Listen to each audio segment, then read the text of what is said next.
Hello again, this is Hambbage, and we're ready for some more hardcore vanilla Minecraft. And yes, indeed, for those of you coming direct from the last video or watching in order, we're putting the hard in hardcore or the core in hardcore. I'm not sure which, but we've been living up to the name here the last couple episodes, and that is set to continue. No way around it. We are deep in our abandoned mine shaft.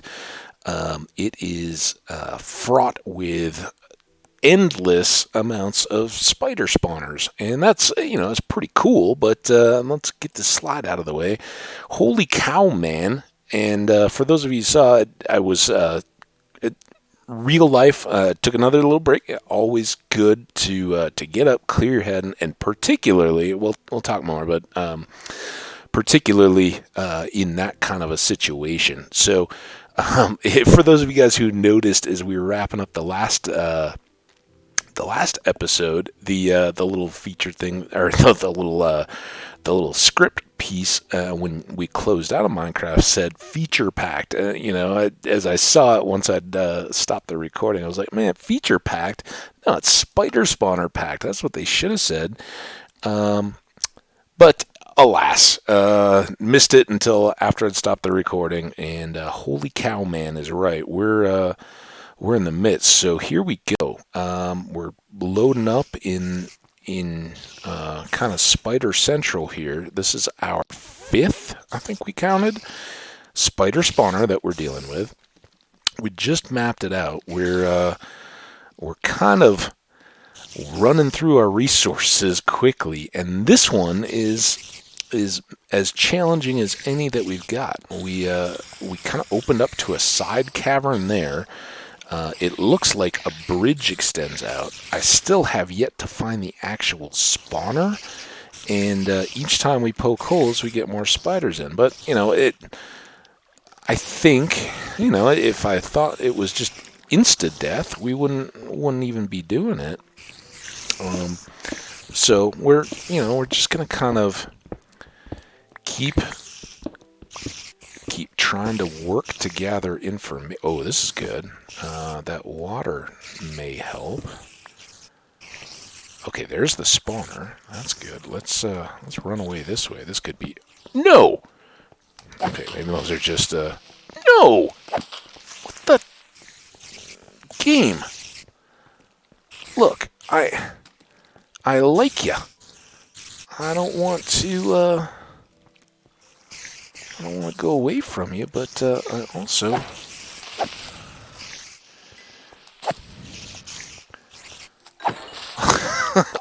don't want to constantly be assaulted. Man, I don't know what I did to anger the Minecraft gods, but man, oh man, holy cow. Are they just like, is Jeb sitting out there somewhere pushing the button and going, ha ha ha, holy cow, man, get ready for this. We are going to pile it on today. You thought you could have a world and just go diving into an abandoned mine shaft. Guess what? Okay, so the good news is we caught sight of the spawner. It's right over there. Again, the water may help a little bit. Oh man, not enough. Oh, those bats. That's what bats do, by the way. We've never really had to deal with that. But they will fly right into the midst of whatever you're trying to hit with your sword. And, they kind of... Obviously, they're not aggressive or hostile or anything like that. You just fly around stupidly. And I mean that, kind of in the dumbly unintentional sense. Although they have a natural type of... This is good, by the way. However many are stacked up here, it's good to have them concentrated. So again, the game is given us all we can handle in terms of spider spawners to have to deal with, but it's also giving us a balance. It wouldn't be a challenge if they were all just entirely easy, but we've had a load of these. What I was kind of getting to when the creepers showed up is, in part, for me, it's recording episode length and all that, but you guys kind of probably heard it in my voice when I was like, man, one more of these, we're not particularly designed to just stay focused on a single task endlessly. That's why in your schools and things we tend to mix up subjects and things, so you rotate through rather than just endlessly staring at quadratic equations or anything, like history or whatever the subject is, grammar, or anything like that. You kind of get a variety as opposed to doing that, and that's, it's kind of how we evolved, was to constantly react to a changing world and notice change as we moved, in a hunter-gatherer kind of mode through the world. We're not designed, maybe like I don't know, what's a really good example of an animal that's camo hunter that just lies in wait. Some of the fish that live along coral reefs do that, and anemones, are they some, or urchins, things like that. That I think even octopus will do that, where they kind of try to mimic their environment, and they're designed for constant and long enduring patience, where they're solely focused on waiting for prey to come to them. We were evolved to move somewhat nomadically, and I think it's a fair question that isn't out there, but some of the earliest human habitation and artifacts that have been found have been along the shorelines of southern Africa, and then of course the Olduvai Gorge, is that what it is? I may be mispronouncing that, but where the Leakeys, a husband and wife team of archaeologists, and then eventually their children, all did quite a bit of fossil hunting and recording and early study in anthropology of fossils that had been exposed by the erosion of the valley in Central Africa.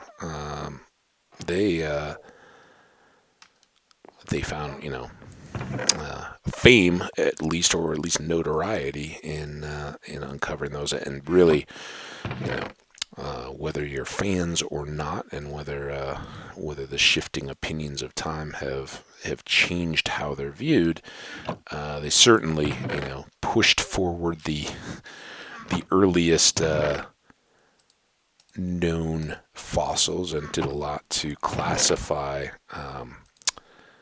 Homo habilis, Homo erectus, forms of pre-humans, or pre-modern humans, in the evolutionary chain. So, anyway, there's still a lot. The fossil record is always going to be incomplete. We're not going to see the full thing, and what fragments of bone or maybe a stone tool, those kinds of things. What we do see is only a very tiny part of the lives that went on. A lot of the things that they used in their daily lives and may have shaped their daily lives, many of the most important perhaps were completely ill-suited to being preserved, either as fossils or just being buried and not disintegrating. So, if they were making much of their gear out of natural materials, we would never know. But a lot of that leads to the speculation that we evolved sort of following resources, migratorily hunting, and kind of emulating, or showing off a lot of the characteristics that were later seen uh, sort of unblemished among Native Americans at the time. At least, they talked about, oh, these are the people that have been untouched by civilization, and in kind of a knee-jerk reaction to the stigmatism some of the learned people, or more I don't want to say they weren't superior in any way, but the people that had this outlook that, hey, we we shouldn't just say that this way of life was wrong. Well, they kind of went back the other way. Then it becomes romanticized. Well, these were people that were innocents. Much of it is a Judeo-Christian view, or more Christian than Judeo-Christian, really. Even kind of an evangelizing where these people need to be saved. The people that have never been graced by the Word of God, kind of stuff, and we need to go out. It's our duty to first save them and then enlighten them with with our superior ways and thinking. So it kind of as a knee jerk was, oh, these people have been unspoiled, and if they're doing this, then discredit any progression of their own lifestyle. Just say that, oh, well, since they weren't European and they weren't Western, then they never really developed at all. This was the way they did things all the way back. We know that's not true. It's silly. Just look at the variety of cultures that were here in the Americas in group, as the continents. You had the civilization of the Incas, which was different, but more reflective of the permanent structures and using use of stone when building and all that of the Aztecs, and reflected at least some contact between them. What we think of as the Indians of North America really were very late, and actually much more shaped by earlier contact with Europeans, even if it wasn't direct, even if those individual nations hadn't had direct contact with Europeans, they were inalterably shaped by contact and evolved as such. I was going to make an iron sword, and I never did. I guess we'll just have to leave a bunch of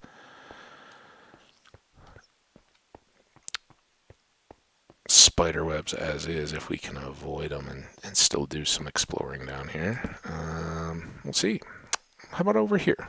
We'd gone up and back, and I think oh, somebody's coming. Somebody's coming. Stop coming.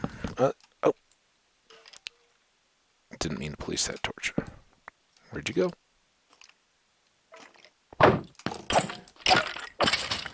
Okay, there you are. So as I said, yeah, and I've touched on this. You can tell that this is areas that I've certainly read or studied about, that were or watched various informatory programs on. But yeah, there's a lot more diversity and complexity to pre-settlement America than a lot of people would expect. And the horse was that so iconic of the plain Indian tribes and lifestyle. When they were interacting with settlers, that was an introduction and received from horses set loose by, or ultimately if the expedition didn't go real well, the Spaniards ended up losing control of their horses, and they were, essentially set free to roam on the plains. Well, the Indians said, "Hey, we saw that these guys ride them. That doesn't take as much as the Europeans would have liked to have thought. Hey, well, this is our edge." It didn't take long for Indians to figure out that. Yep. That makes a lot of sense. We can do that. We don't even need all your fancy equipment. We'll just ride them, and by the time a couple hundred years had gone by, and the more people were spreading out into the plains, they had vast herds of horses. So yeah, very receptive to new technologies. And again, when you realize that none of the nations were occupied in a vacuum. There's certainly evidence of trade from the west coast into the interior of the continent, and up from the south, where the Aztec civilization had grown out of the remnants of the earlier Mayan, but had much more of an imperial structure. How closely that would have resembled the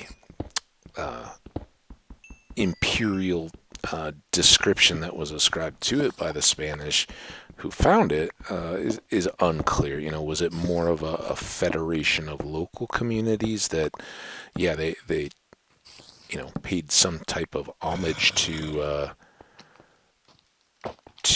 the Aztec centers, but were mainly just a loose federation of colonies that were providing goods that may not have been available down in Mexico. And those you can still, by piecing together, but you can still see that there were roadways that were connecting those, and the goods that are found on sites show that certain high value transportable goods were being moved all the way up to to my part of the world in Colorado from as far away as central Mexico. So very cool. And I think we discredit any of our prior ancestors, whether we were of Native American heritage or whether we were of European, to say that any of those people were not adaptive or aware that they were in a changing world at that time. They certainly were, and certainly knew that, I think, would have been more aware than the history books may make it apparent, that that they had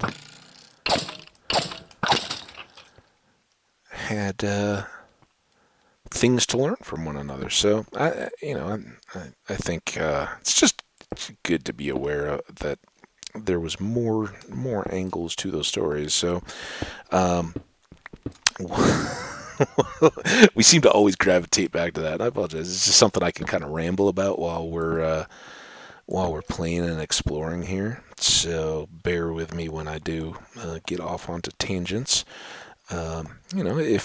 If you've got topics that you'd prefer to hear discussed or covered, feel free to drop a question in the comments. I'll be happy to fill some time,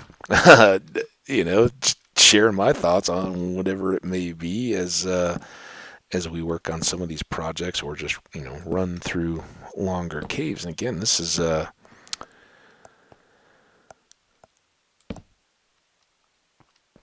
getting further away from the mine, but doing this kind of work makes further exploring the abandoned mine shaft more possible, because we don't have to worry that creepers are going to come get us or anything like that. We're doing the necessary work to make all of that stuff possible. Now, the question is, does this, and that's a bad place for that torch, does this eventually wind down to where we first accessed? I think we're probably a little beyond it, but sometimes those are the surprise destinations that we get to. Just grab some of this iron while we're here, and kind of work. I think we'll maybe see what's down here. Again, we we are certainly well up at the moment, but we know that this all connects to levels where we could find diamonds. And that's our larger motive. We've talked about it several times that we're still trying to get fully armored up, get some tools. We'll want to do all the enchanting and trading for books and all that good stuff that comes with it, but a lot of that is kind of extra effort until we get the materials to do the physical work. Okay, now we're interesting. We're back down on the mine. I didn't exactly expect that. I kind of wondered, when I saw this. This looks very miney, as opposed to just natural cave, the 3x3, more or less, even though it didn't have any wood structure. So, yeah, clearly we've been down that way before, at least.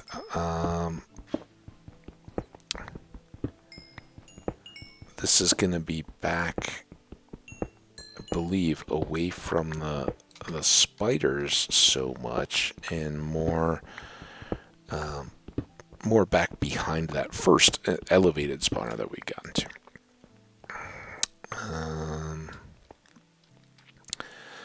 So with that in mind, let's not worry. If we have to, we can carve stairs back up the hill and loop back around. But let's kind of commit here. Just clear all this out, work our way down to the exit. Kind of think maybe I'm leaving some stuff up above, but again, we can reapproach back from the mine shaft itself. But the connecting the dots here is appealing, just to circle back around, leave a few torches. Again, we're in really pretty good shape for torches, and even we endlessly have an appetite for coal, so we'll keep taking that. We want to start converting those into blocks to we can then more readily deal with banks of furnaces. That sounds unfriendly. This is okay. Okay, so yeah, we are dropping back down over on the other side. I think probably makes pretty good sense to. Now that won't drop yet, but if I do those two, I'm hoping if we now come across, that will go under. Yeah, and then we can kind of jump over the top here. What I'm trying to do is maintain this little lava barrier that we worked so hard to establish. We've got a lot of cave system over here, and I don't want to just intentionally give that up. So this, obviously, anytime you can go over, we could have made a jumping point or something. But anytime you can navigate, so can the mobs. So it's limited anyway. But yeah, we'll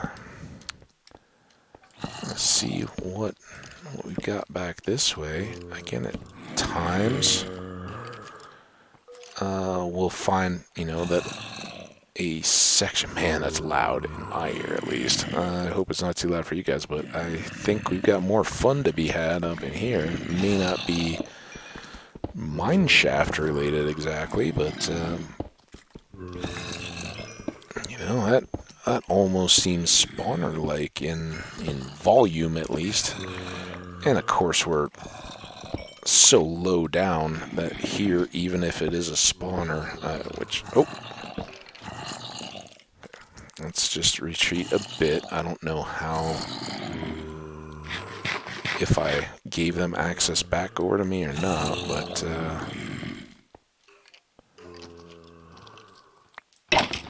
interesting.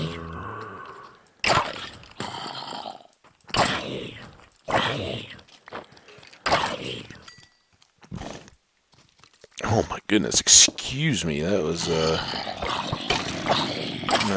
sort of unintended, but gross. Sorry.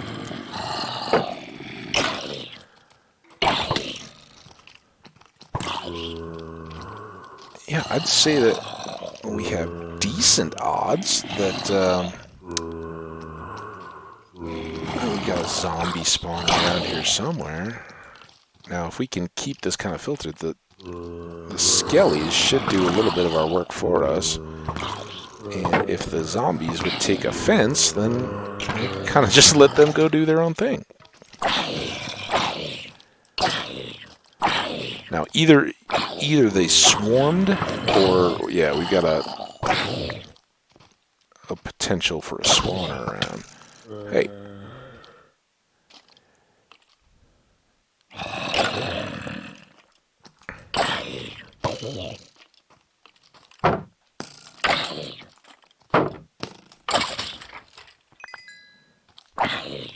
I guess we'll answer that question here.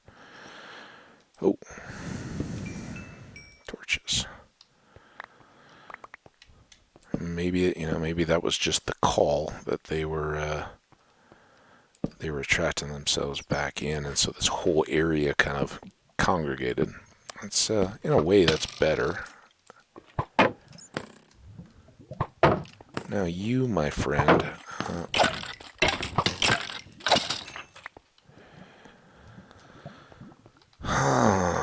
let's get our food back up, our hearts. Definitely not a safe place to hang out.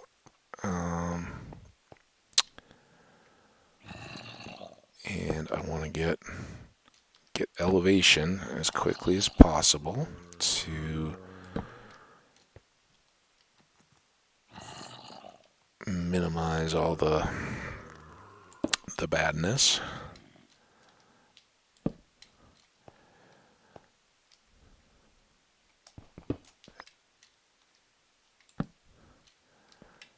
And one possibility, we're hearing rain, so we definitely climbed, obviously, quite a bit, but you can hear how, it doesn't take much to get back down out of the sound of rain.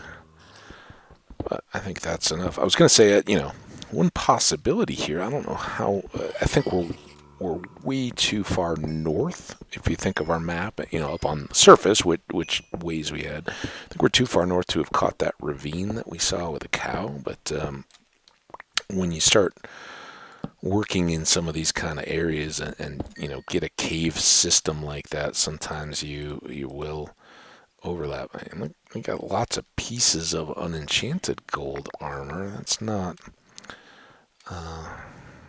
the most awesome, but I do think there's a way to maybe smelt. Well, I know you can put them into a smelter. I don't know what the best way to make that efficient is, or if there's really a way. Maybe we'll try some of that. As I've said before, I kind of like trying to at least gather one full suit of each armor type. Obviously the slowest of those to come is the chain, which you can't craft. You have to rely on skeletons or zombies to wear and drop pieces, and they, rarely they'll drop them at various degrees of durability, but more than often than not, you're just going to get, a quarter or less of the health of the item. So you have to find a few of each piece to piece them together. So it's kind of a little unofficial, tracker how long you've been in the world and how well you're doing to gather up some of those kinds of devices. Yeah, thanks for reminding and saying it for me that we have to be careful of what may be coming. I want to get back up above. Clearly that shares a home with a witch. Not cool. Wow, we've actually resupplied our arrows pretty nicely. That's a pleasant surprise.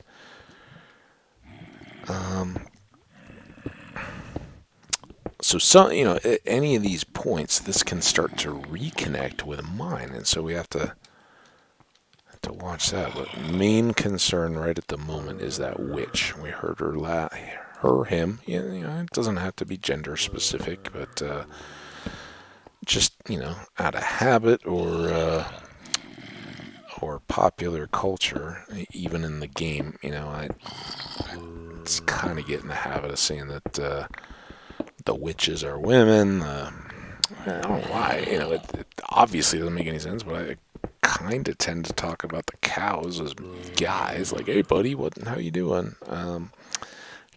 While I don't think all women would take any offense at that, I kind of use it as a gender neutral.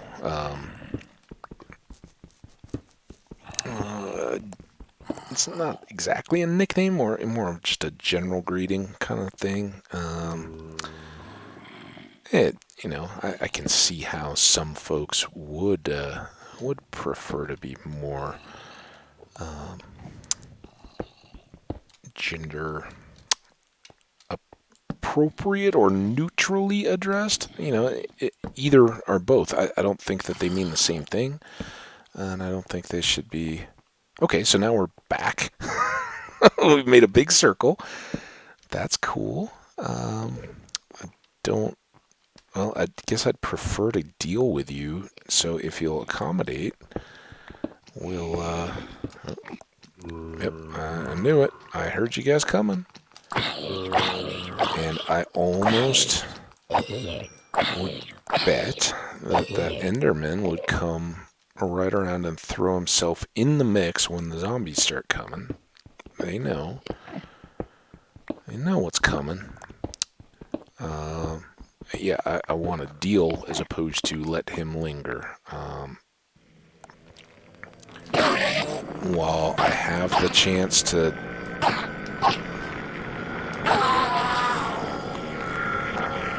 Okay, enough. Shh, Enderman. You're gone back to the inn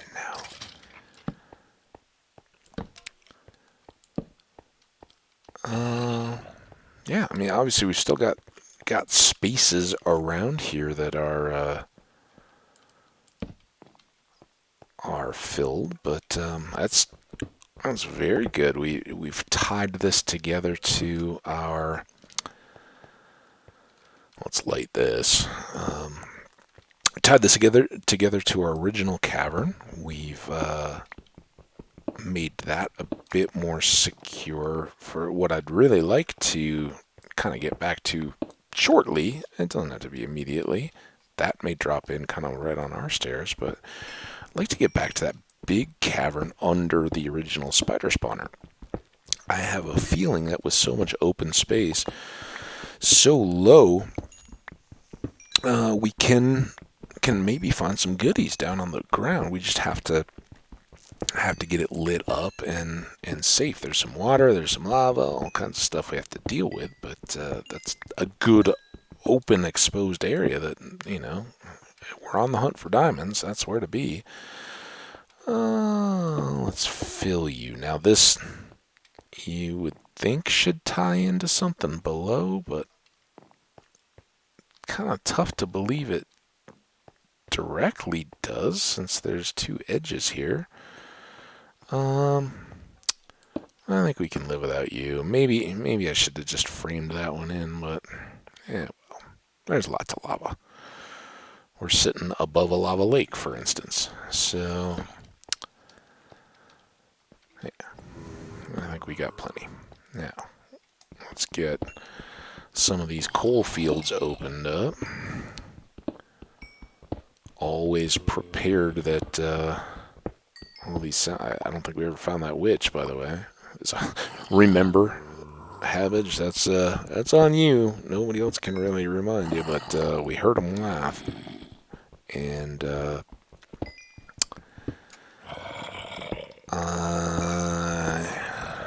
if we survive all these cave spiders, only get poisoned by a witch. That wouldn't be real swell.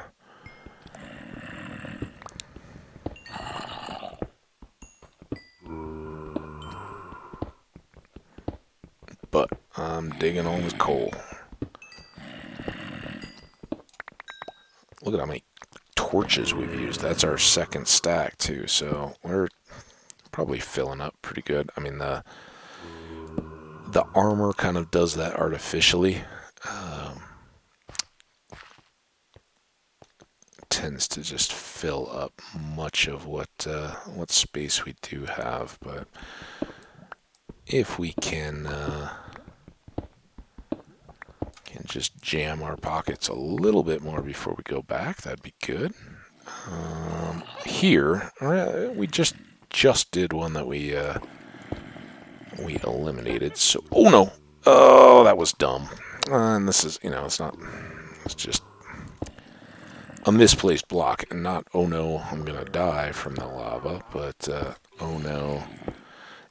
If you raise up the one below, if you frame a lava thing like that, it will contain it and it'll hold it, and that's great. If you place a block right under the flow, it's going to spill out around. So the miss and the kind of oh no reaction is more from the nether. In the nether, lava flows much more similarly to water.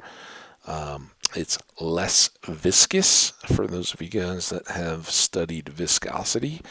So it flows more quickly, more like water. And, there's some things that have even less viscosity than water. When you think about it, molasses has a lot of viscosity. Paste would have a lot of viscosity. There are things that honey is another one. Things that you tip their container upside down and kind of wait for them to flow out. Or actually, you almost, for me at least, it's always been one of those things I want to say in reverse, right? I want to say, oh, well, okay, so viscous, those are the things that are thick, but it's actually the opposite is true in that case. So, fun fact of the day. I've shared it with you. Yeah, more coal. Let's just keep using this up. We don't have to blow through a lot of torches when we do that, which is nice. And, again, gladly trade a couple stacks of torches to have all this cave area lit up. And, we've more than replaced the coal that we'll need to make those torches. So no problems there. We're getting good XP. And, the advantage of this kind of play is by the time we get to the enchanting, we're going to have... Oh, hey. Hey, guys. Yeah, I kind of forgot we had all this back between us and home. So why don't you guys come all the way around here? This is a slow way to get to me. Oh, that was unkind. Do I even have water? Yeah, I got water. Oh, well, what's up? Okay, well, at the moment we're not as worried about being poisoned as we are burning to death. Yeah, we're not nearly done yet. That's just how we were getting back around to our cave. I'm like, oh yeah, it was such a great opportunity. We got everything cleaned back up in our mine environment. Oh, that was a hole. Can't really turn back around to check and see how deep it was, but that could have been bad. Come on. One more. Oh, you hit yourself. Oh, that's too bad. All right, before uh-oh. Yeah, I forgot we were out of torches. Okay, we got to get home. So let's try this way. So we can go back up. We can go all the way around, but we have that advantage. We can just kind of stand on our tippy toes and hug the rock corner and turn around. Another great, again, and we haven't been back up home. I don't think we came back up, did we? Since we took on the spider and started this episode, we're, we're doing pretty all right. I mean, got a lot of junk, right? All this extra armor and stuff we got to lug back, but that's okay. And man, look at our shield took a beating in that. In the whole experience, but lots of skeletons to fight that have taken their toll. Since we're here and we don't have any torches, but we're not completely full up. I've passed this in a couple episodes. I haven't said anything, but it's been bugging me, and we've got all the torches already placed. So perfect time to clean up this little corner. But yeah, man, that's some good adventuring that we've knocked out, and hope you guys have enjoyed a little bit more time taking on a cavern. Again, we kind of shied away from that before we're really geared up in the earlier episodes, but thanks, in part to the fact that we'd done a bunch of improvement on the base, kind of setting that up, I took the plunge, and while it hasn't paid off in material riches, the experiences alone, whether you're counting the little levels or not, hey, just haven't done it. Pretty cool, pretty fun. So 1 second here to sip on the drink and get my voice back a little bit. Moisten my mouth. 1 second.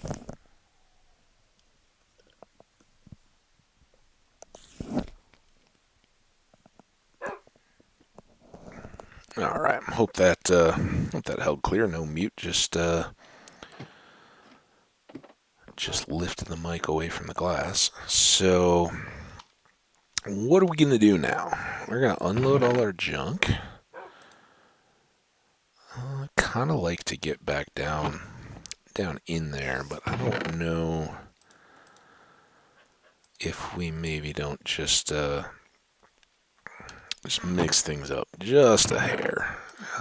Did we get any gravel on this one? No, I think I'm going to hold on to the cobble, take that back down, but let's start our cooking. We'll pull that because it'll need all the spots, and we can do that batch. We'll top off these stacks, but we're going to do our first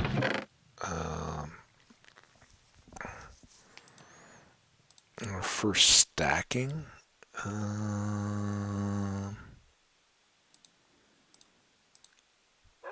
don't know how many of this will actually get to, but let's go ahead and I won't just keep the excess, but and let's before we do that, let's come out here and let's just top this off. We'll switch it. Yeah, we've used up 8 pieces at a time when I think we had come back and topped it off again. So it burns through 8 pieces of coal individually as you're making that, but we're building up that's the slow, steady part, right? It takes a lot of time to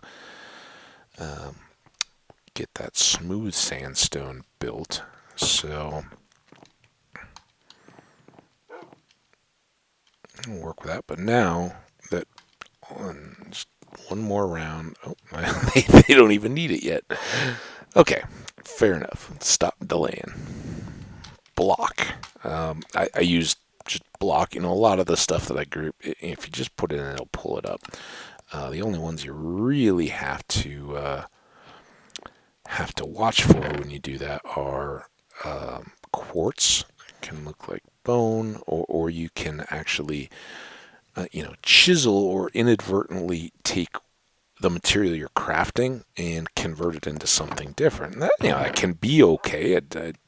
It's not necessarily a bad thing, but it also can be just a little bit annoying if you are counting on having one particular resource and all of a sudden you got a whole bunch of others. So maybe we'll, in a little bit on that brink of role play, we'll maybe sort those chests, make the other kind of hidden chest into a wardrobe, and and put the bulk of the remainder, of our treasury, enchanted books and maps and all that kind of stuff. Leave that in the one that's masked by the carpet. Who knows? Okay, we can use this. Let's swap it. And I've kind of prepared it a little bit or teased it. I'm thinking we need to get some fresh air. We've been down underground quite a bit. Let's journey out and see what all is out in the world. Maybe go get some more sandstone. I like some of that, just raw sandstone to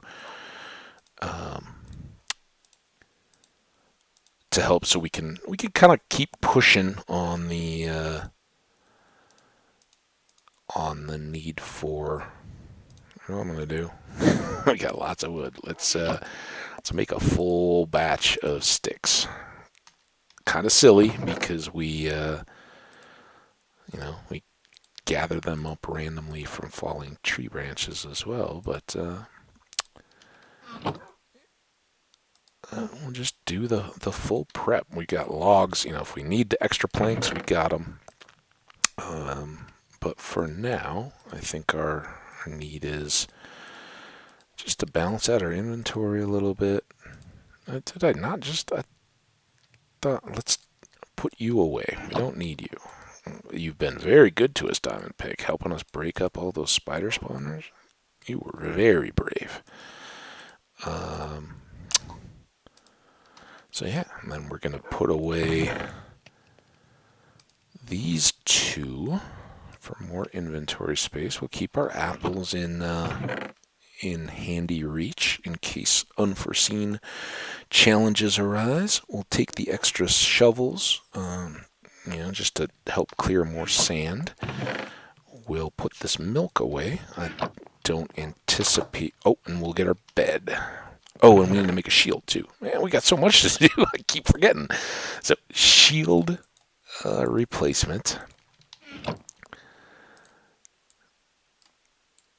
And this one can be combined with it eventually, or, whatever. But that's a little bit of testament to how even if they're not efficient, particularly late game, you really don't need them. You can dodge the skellies, but I like, until it's nice to be able to put torches in the offhand and just be able to place with a mouse click while you're doing building and stuff. But I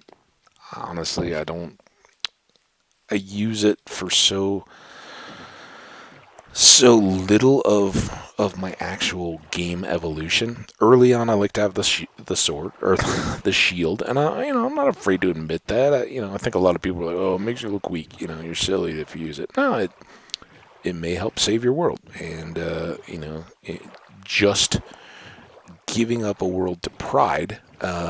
It is kind of silly. So personally, I had to get a bed, right? Personally, I'd rather carry it and not need it than find I don't have it when I did. So I'll keep going on that. So then there's definitely a period of time when having torches is kind of your best effort. You no longer, you've got enchanted and good armor.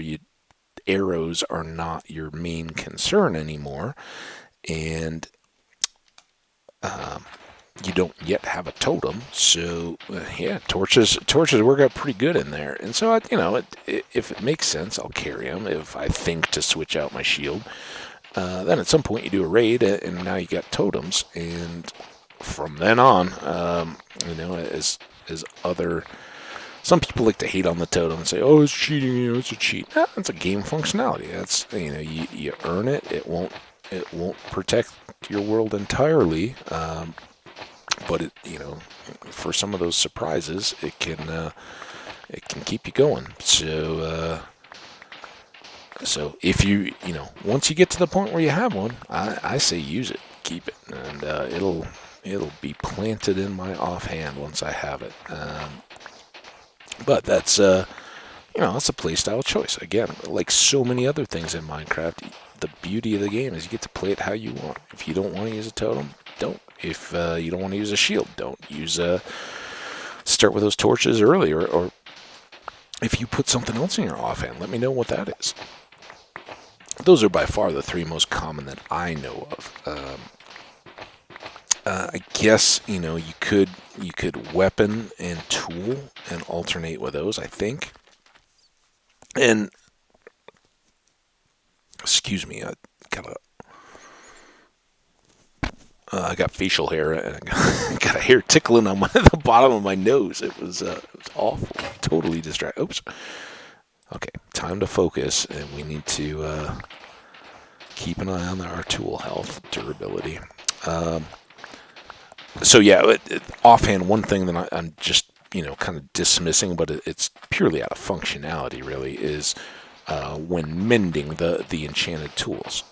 You definitely carry those in your offhand while you're letting XP fill them up. And one great example of that is using the fortune pick on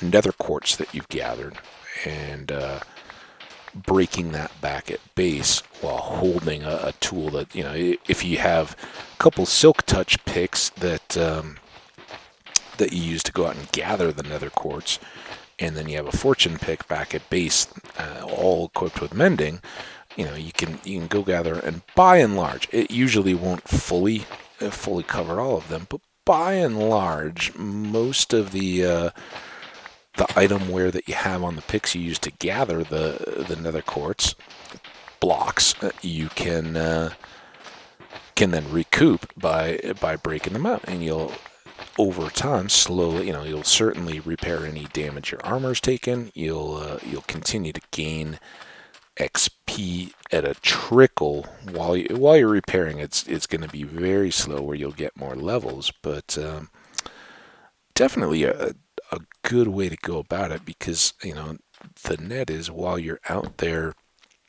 gathering more nether quartz, you're also fighting monsters. You got ghasts coming over every once in a while, so you're constantly getting more experience when you're out dealing with the environment too. So lots of good there. We're taking a lot of sand. We had these shovels. Probably they were kind of built on the plan of improving that farm area. All this goes hand in hand. We've just done a lot of dirt digging already, and I feel like we've kind of neglected the need. You can see here, just kind of gives us a peek down. There's a lot of sand still, but then layers of the sandstone below. We do get the benefit. Let's merge these.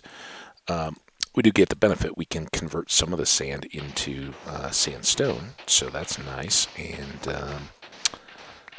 are scraping off the top, so we can start mining some of this. And before we go back, we'll definitely take a swipe on some of those rows and pull out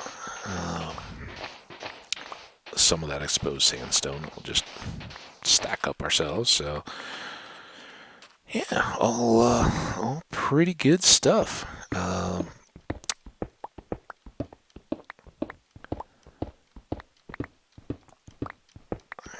think we covered, kind of gameplay and the offhand stuff.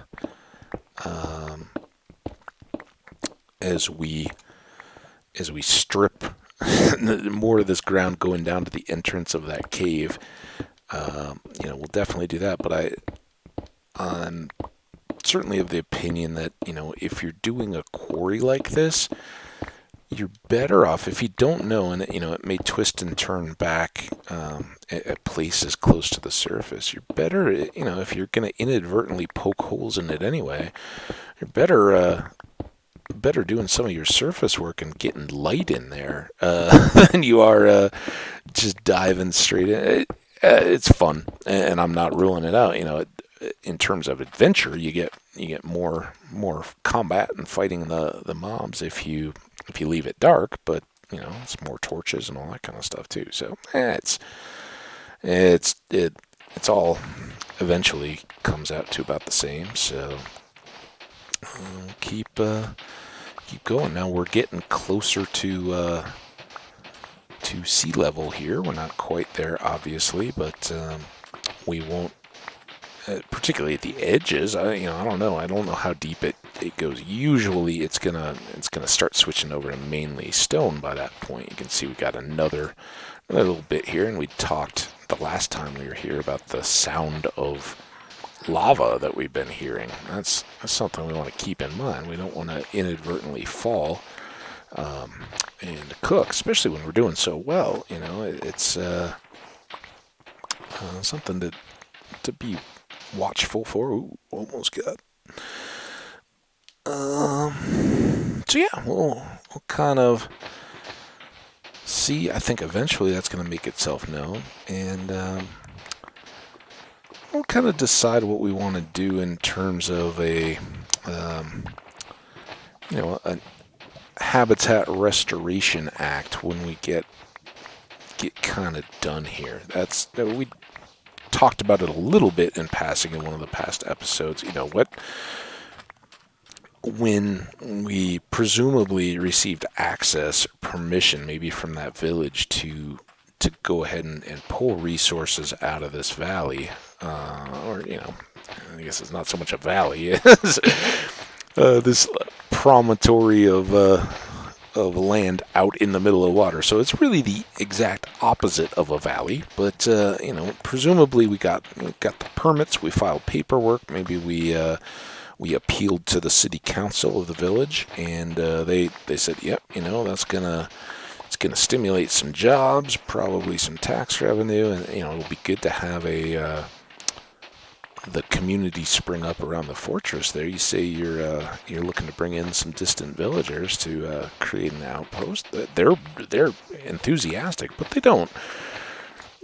They've got some elevated houses there. They don't want to look into a big pit of rock and stuff. So I'm going to assume that even if they didn't demand it, I'm offering that my work here is done. We'll come back and restore the habitat in some way, and I think that likely would consist of a layer of sand kind of dumped over. Maybe we plant some cacti. We as we talked about, we got bunnies out here that need their home, and so we'll try to keep it nice. Maybe we'll make a picnic table. I think those are the kind of things that real world company, they come through, spend 10 years digging a massive hole, and then they fill it with water and plant some grass and stuff and a few trees around the outside, and throw up a picnic table and a couple soccer fields and be like, hey, look, we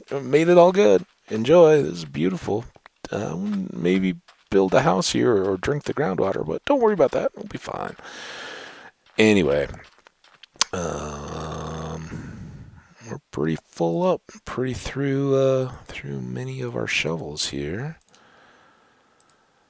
Maybe not so full. I think we've got to keep working lower here. We're going to keep this point, we've said, and I think we're going to keep the distant one there, but in order to keep accessing the sandstone below, if I don't shovel too many of the blocks below my feet, you just keep scraping off the sand here. We'll keep our boat launch in the same place, and dig. So mostly sand on this one, not so much sandstone, but as you can see, the next layers are going to be a lot more pick, a lot less shovel. And this is one of the ways that I like to get sandstone is to find, kind of a deserty mountain or a large edifice, and sometimes you can kind of bore in from the side and get, 4, 5, 6, 8 layers of sandstone all stacked up in in a cavern, and you can kind of hollow those out without having to scrape off all the sand. Either if you don't want it, you can place torches. Personally, I'm almost mad at myself for using as much as we are on sandstone, but we have a need right now. Just sitting on sand for later use when we need sandstone so badly seems it seems painful to me. I don't want to just keep sitting on it, and I think for you guys it's a little unfair to just ask that you guys constantly watch me dig sand and place it in chests. We may later have to dig sand again, but by those points we can fly to deserts and all that other good stuff. So yeah, we'll get there. Yeah, I like that we have a tower that's becoming visible. I think when that pops up another few blocks in height, maybe we put some light up on top of it. I do wish you can do banners and things, but I'm not aware of a way to put like a row of fence posts and then somehow horizontally stick out a stick from it and hang a banner. I think that would be really cool, and maybe it's out there and I just don't know. But for this, it doesn't need to be a flag shape, right? And a lot of people, there are flag patterns that you can apply to banners in Minecraft, so you can find your country's flag and make an approximation of it. Which is cool. I think that's awesome. Again, it's interesting what all they came up with to with the palette that Minecraft has to approximate all these various flags. People they're not exact certainly, but they're close enough that people look at them and go, "Hey, wow, that's cool. That's my flag." So. Well, that's a fun ad. So now, that's not what I wanted. I wanted this chest. So we've got much more. That's the extra. Much more sandstone now. We can continue to cook, but we're going to have enough of this kind of raw sandstone, if you'll let me call it that we can kind of return focus a little bit to getting the farms laid out. We still got a lot of, enough work to do. Certainly we're not going to even get close to that in this episode. Speaking of which, let me just check the time. I think we're still pretty early. Yeah, just over an hour. So we got some work. And I think after we sleep here, did we just sleep? I guess we did. So next up is returning a little bit of our focus to the clearing for the farm. We've got our width coming this way. It seemed a little backwards, but this is our width, and now we're working on our depth of our farm as it approaches this darker forest. We know that these couple trees were in the area we kind of carved around, so from here we can kind of see we need to get back that far, so we got a lot of extra work to do. Now we don't have any shovels on us, my bad, but yeah, we'll just get some mushrooms while we go. And once we have the brown ones, in theory, we could make some mushroom stew, but we don't really need to, because on Mushroom Island, we already milked a mushroom cow to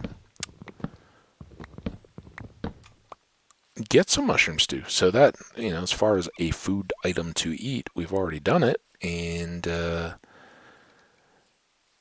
that was all very fortuitous, and I think that was in the infamous Notepad episode, so apologies again, but that was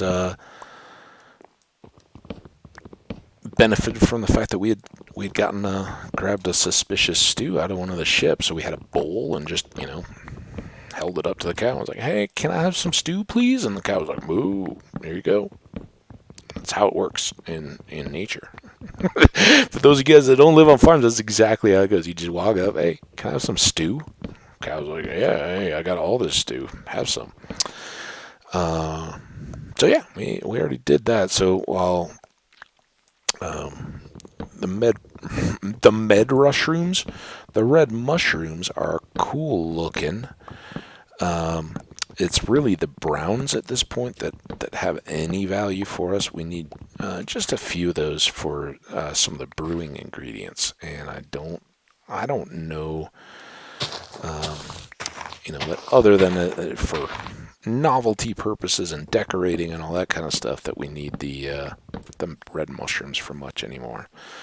All right, well we're pushing back the trees. How far? Oh, I think those are on the corner and would be clear. Now we definitely want a cushion, right? I've said it many times before, and I'm hoping I don't show you guys firsthand, but dark woods can be dangerous, particularly creepers, and particularly when the game is feeling a bit either ornery or playful. It feels like maybe you've had too easy of a go of it, and it'll ratchet things up on you by tossing a few creepers in a row. And yeah, they may just show up on the backside of a tree you've been chopping down. Oh, I didn't mean to fully jump off that. Ow, twisted an ankle. All right, here we go.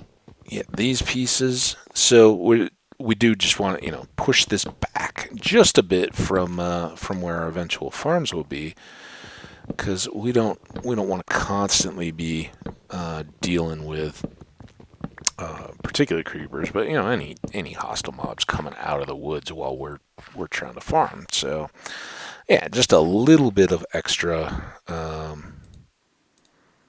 tree clearing will keep it scenic. We can look from our farm back out into the woods and still see all that, but maybe be a little more secure as we do so. The other thing I think I've mentioned as we've first seen this kind of habitat in past worlds is I like to clear the undergrowth quicker. So the oaks and birches that are scattered amongst these trees, when it's not just area I need to clear cut, I want to keep a little bit of the forest. I will still go through and like that tree, try to get those cleared out, and it gives longer sight lines between the big trees, and is a way I think to kind of make it a good balance of safe but still beautiful. And we see lots of oaks and birch in regular forest terrain, so I don't feel like we're depriving ourselves of an opportunity to see those particular kinds of trees. Lots of goodies here, though. Let's gather them up. The apples are particularly nice. We've got a pretty good stock. We'll hopefully add back some gold and can maybe cook up a few of those. Now the other thing we need to get a feel for, but I need a better feel for, is how far over we need to come. We got a lot of trees, I think, to go. To push back this corner, we're gonna have to take down this big one. That sounds lame, but hey, we got to do the work. This is gonna be a cool home, I hope, and I'm willing to do the work. Now, as I kind of talked about in some worlds, used to be even more so than now. You can kind of take a strategic flint and steel around and do a lot of this work for yourself, but it's very incomplete when you do. That's my take anyway. Yeah, you get to, hey, the forest is burning, but it's going to leave random blocks way up that you can't reach, and you really just end up running around building towers of dirt to try to clean everything up. But yeah, it would save you some some actual chopping and maybe go a little faster. I'm not sure. At least you could be working on the dirt while the fire is taking out the trees, I guess. But again, we wouldn't, unless we chopped a real fire break around them, there would be no guarantee, that the fire doesn't just burn for days out into the distance. And that's not why we moved into this island, to slash and burn it and just live on the plains. We didn't want to live on the plains. We wanted to live in the forest. So yeah, we're gonna pick our battles. I know the other thing we really haven't even talked about much since we bought them and turned them over once. We have our jungle trees back over there that have grown up nicely, and kind of walked through them while fighting off skeletons some mornings and some of those kind of things. But we should probably, while we're thinking tree chopping, go ahead and harvest and just kind of keep those moving. But yeah, we're gonna get our dark oak supply is gonna be well continued, and we'll just have to kind of keep improvising our temporary storage until, I'm liking this balance of play better than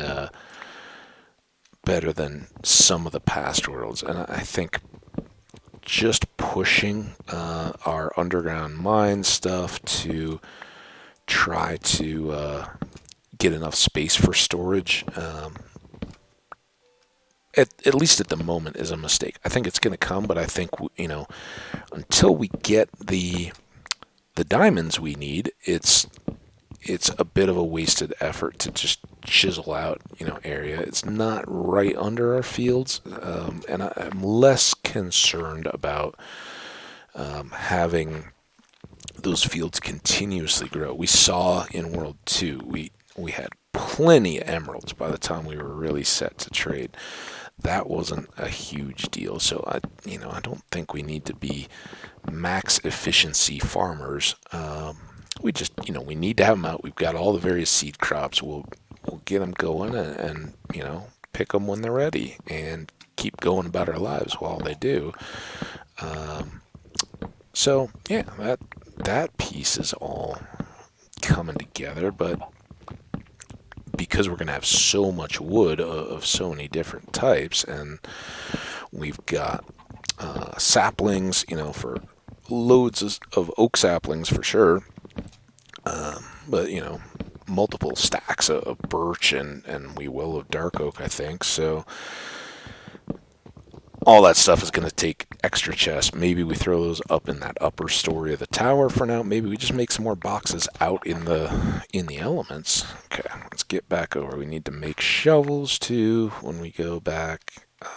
But yeah, maybe kind of back in this area where we've got our building supplies. Maybe we just make a dump chest of wood, of logs, where we're piling those up when we're not using them. They don't have to be down in the lower room where our stone and dirt piles are, but will be available. So, because I think here very quickly when we start unloading some of this kind of stuff, yeah, we're not imminent yet, but we're closing in on it. All right, over here we go cacti. Over here we go mushroom and apple. Back here we go stick, because, we only made a stack after stack of stick. Let's reset our tools.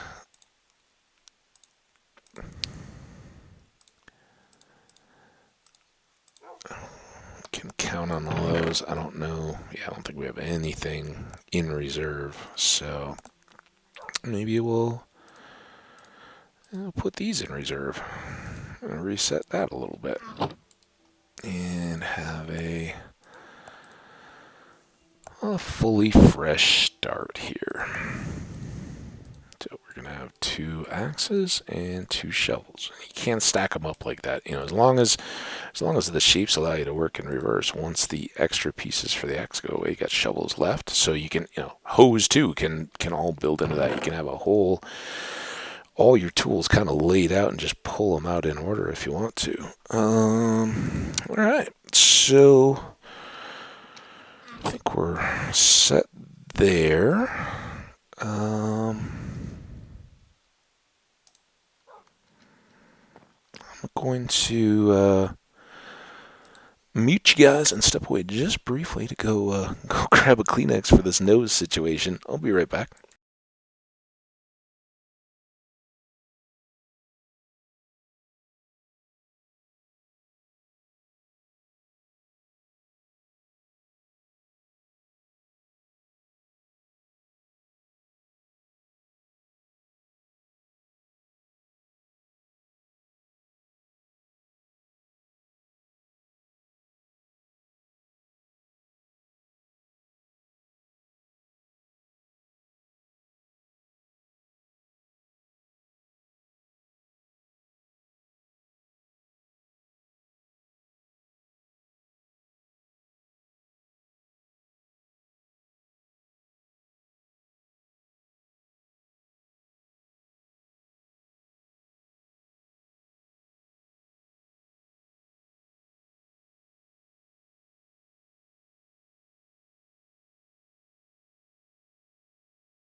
Woo! I don't know if you guys can hear the difference in the sound of my voice, but that was a 2 Kleenex multi cleansing blow, and then I did wash my hands because COVID, and even if not COVID, gross if you don't. So yeah, I hope my voice, at least, there's nothing worse than when you're having to try to talk and you can feel it, kind of in your nose, and you're worried about sniffling and all that kind of stuff. So yeah, now I'm just going to take a quick sip to re-moisten my mouth here.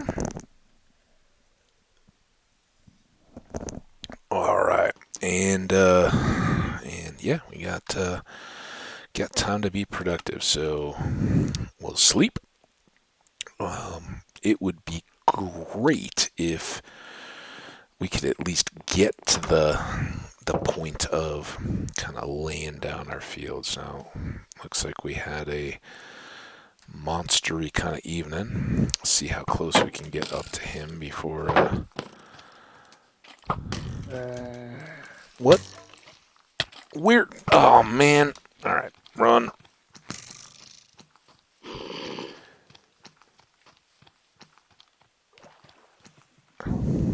Yeah, come on, jerk. I was gonna kill that skeleton. I didn't want to play with you.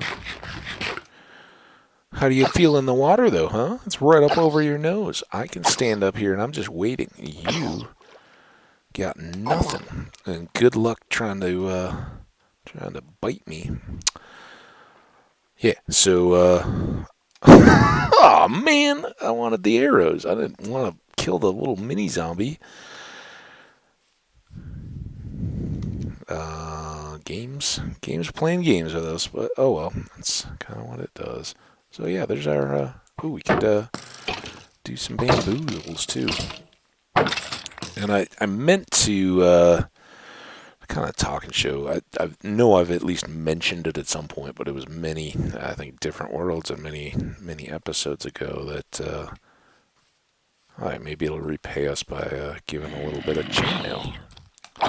It's a cool look, and it's at least, if back, no, we didn't get any of it.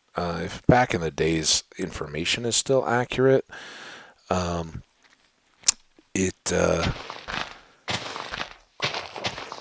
was better than just straight iron armor in terms of durability. A diamond armor, at least as far as I'm aware, has always been in the game. But yeah, back kind of from the vintage of when I believe saddles temporarily could be crafted. There was some comparisons and all that, and I think that the chainmail was pretty good in terms of durability and protection, and may have had some hidden stats against projectiles that weren't specific to enchantments. Now it would make more sense to me if some of that is gone.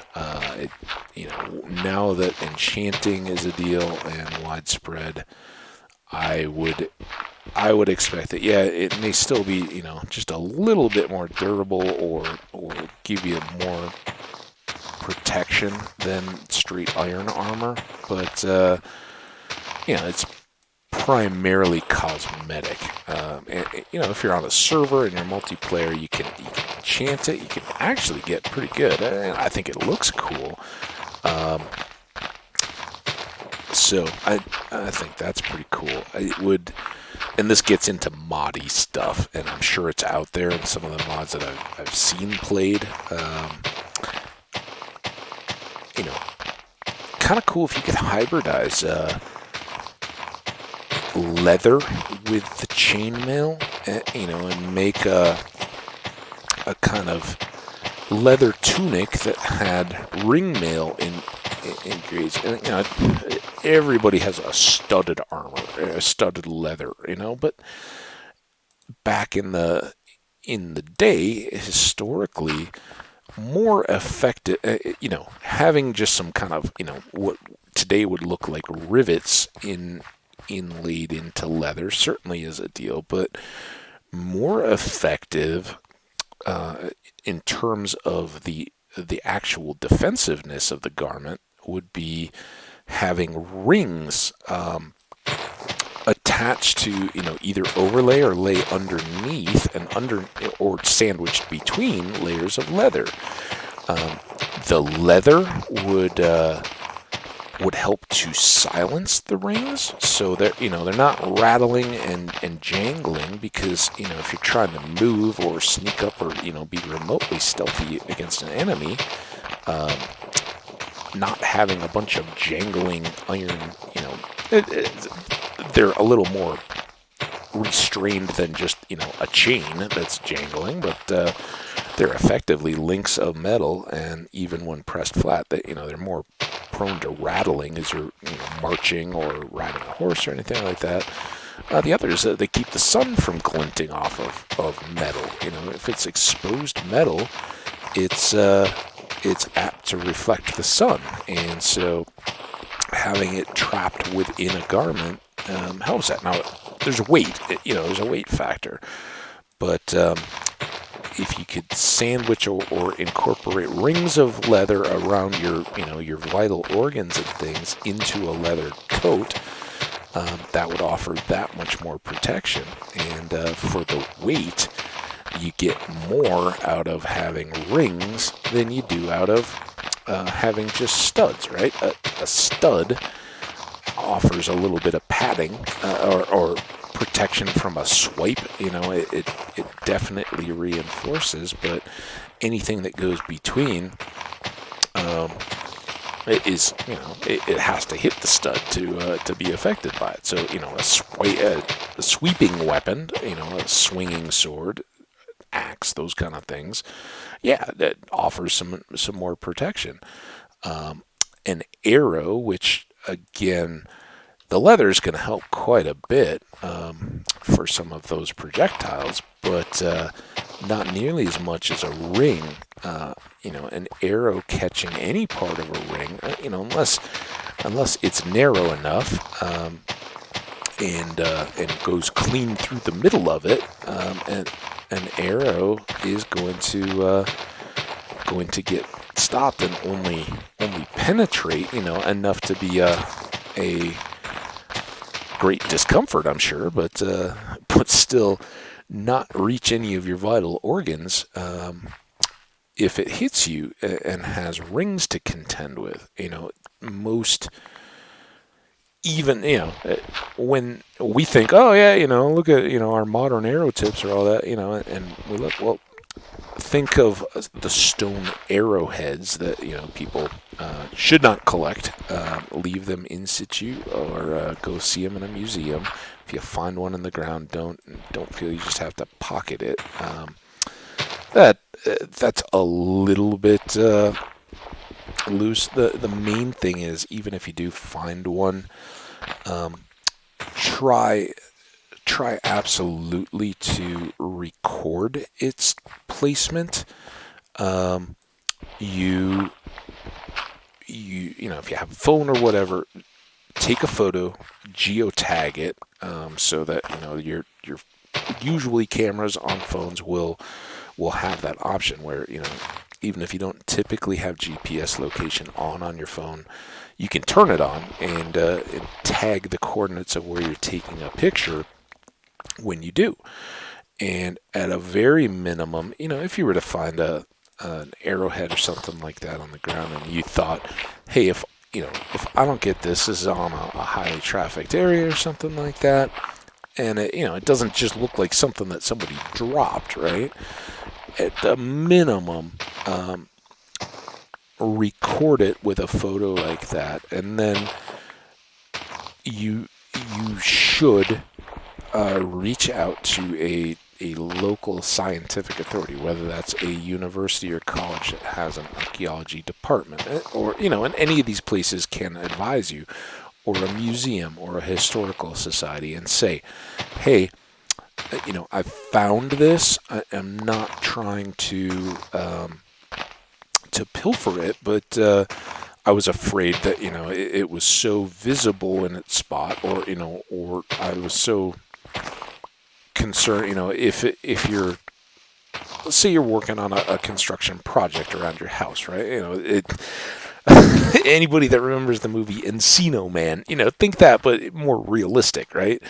You're out digging in the backyard, and you've had all the power lines and all that kind of stuff marked, but as you're digging, you happen to come across something. Wow, and this would, most suburban lots, it's not going to happen. But if you were out in the country or something, in Europe it happens quite a bit with farmers and things like that, and it's usually actual construction projects where they're digging a ditch or a roadway or something.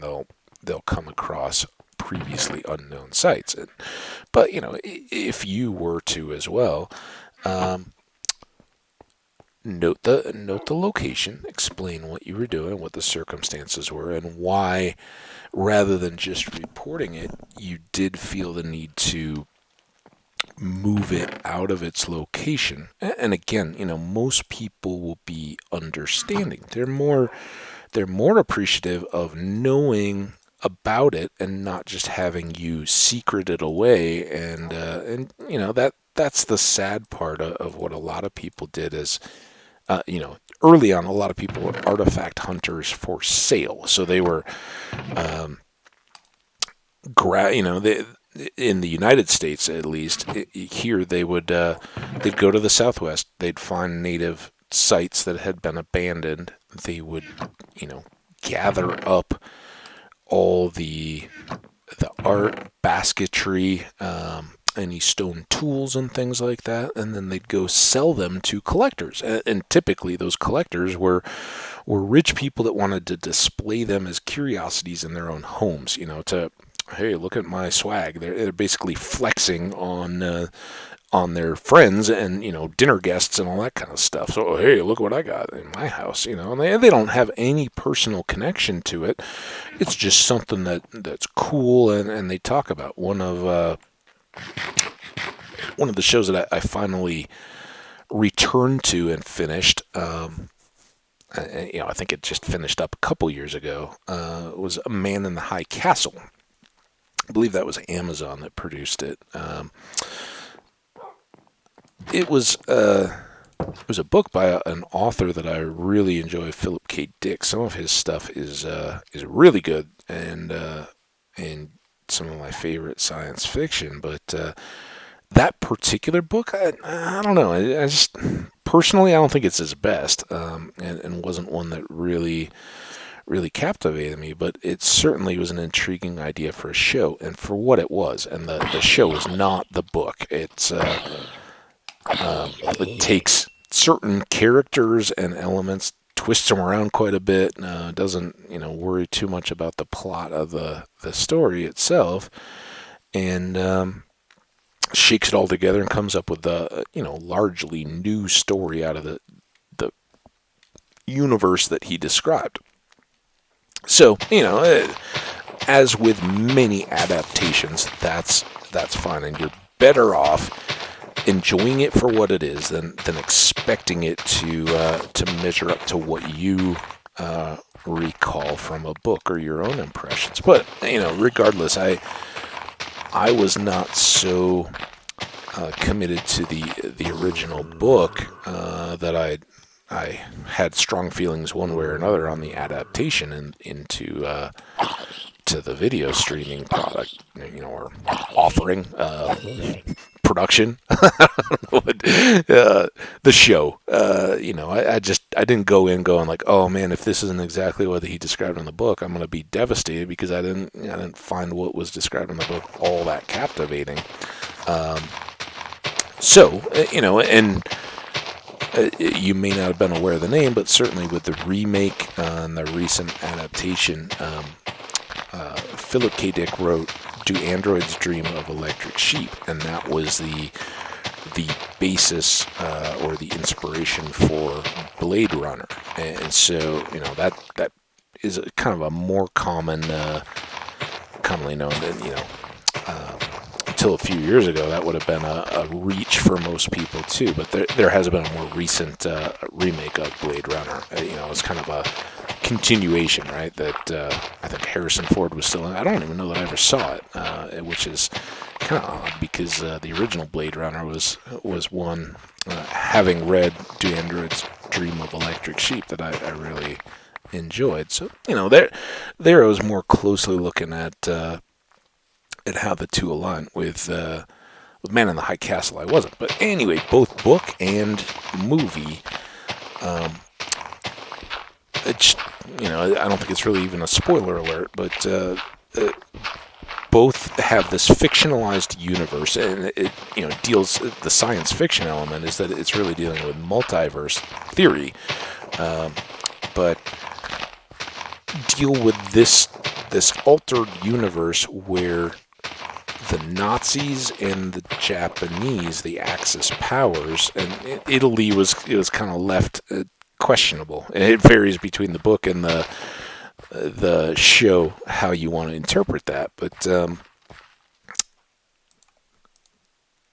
the Axis powers won World War II. The United States and France and England and Russia were defeated, and so the United States has been split and occupied. The West Coast, centered around San Francisco, and the East Coast, centered around New York, are occupied by the Japanese and the Germans, respectively. So one of the primary characters deals in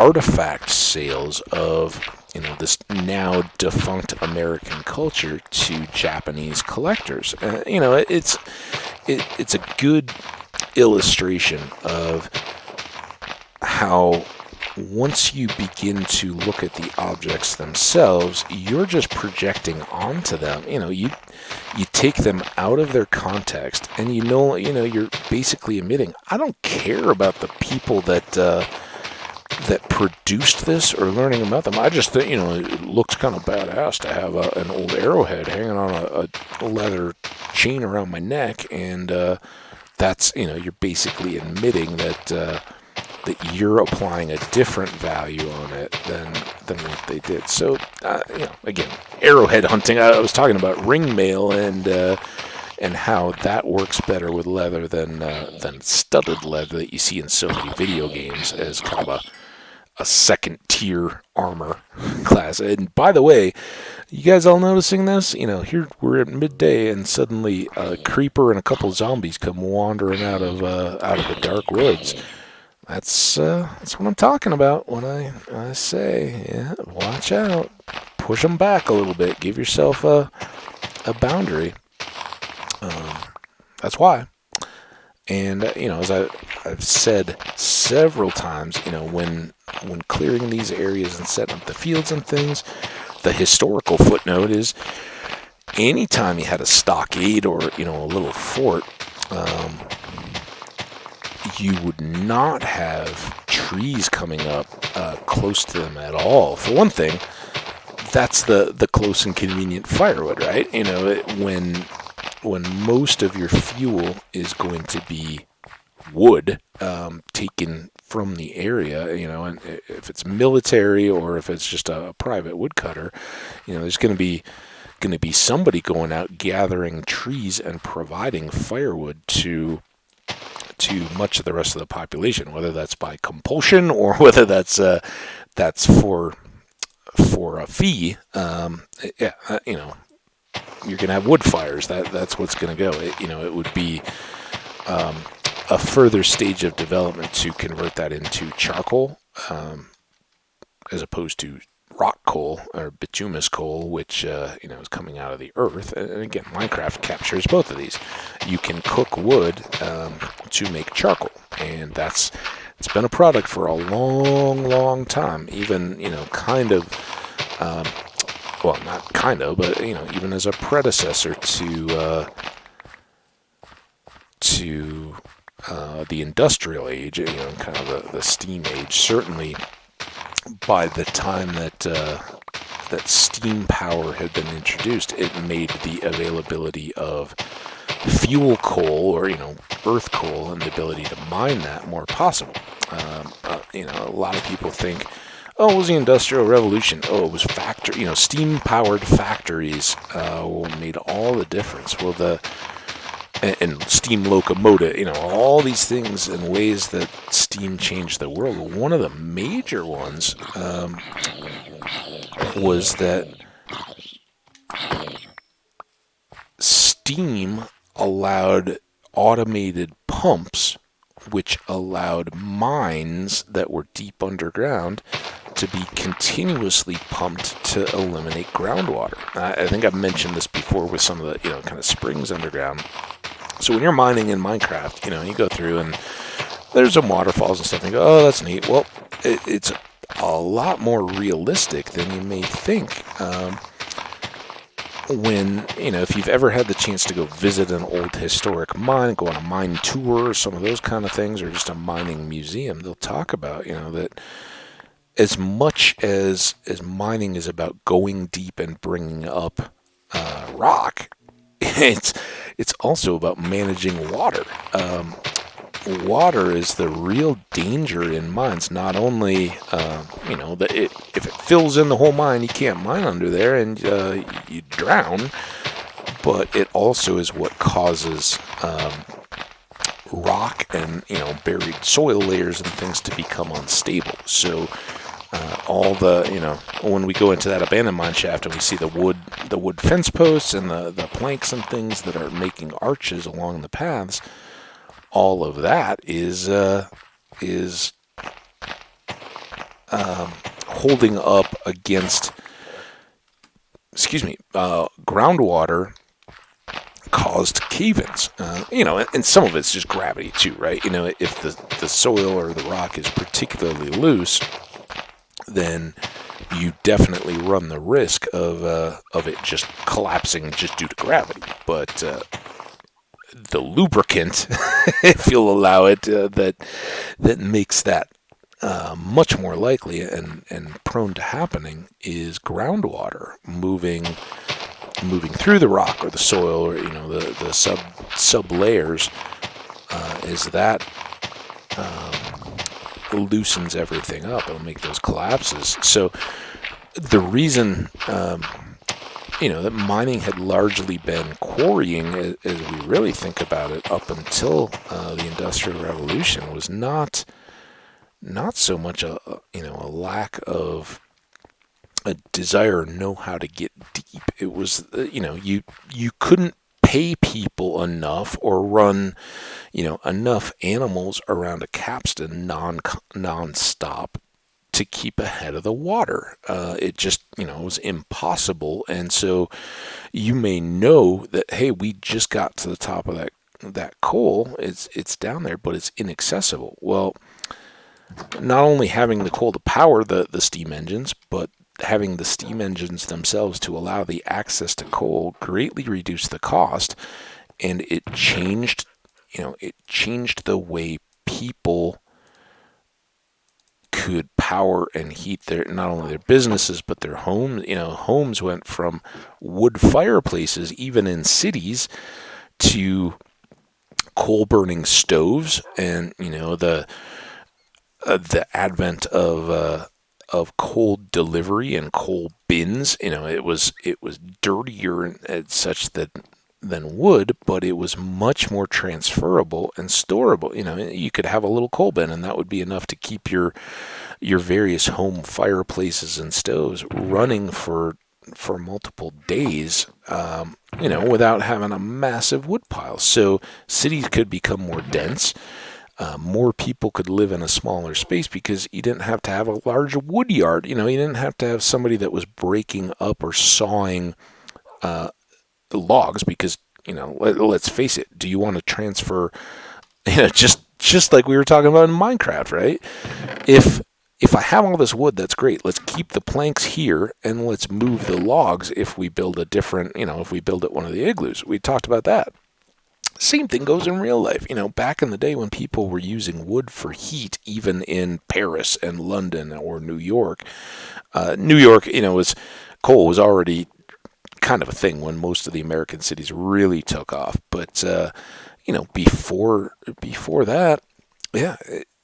Are you going to move a bunch of firewood cut and split in a wagon, or are you going to move, a half dozen trees set up as the wagon themselves and pull those into town? And then just, every neighborhood has got a maybe not a sawmill, but a saw or a woodcutter who would saw those logs into pieces and split them for firewood, and then he'd provide those for sale to the various families. So allowed much more dense population by allowing by not having to constantly just store enough wood to get through each winter night, that kind of stuff. So it's fascinating to me how all those things change. But yeah, the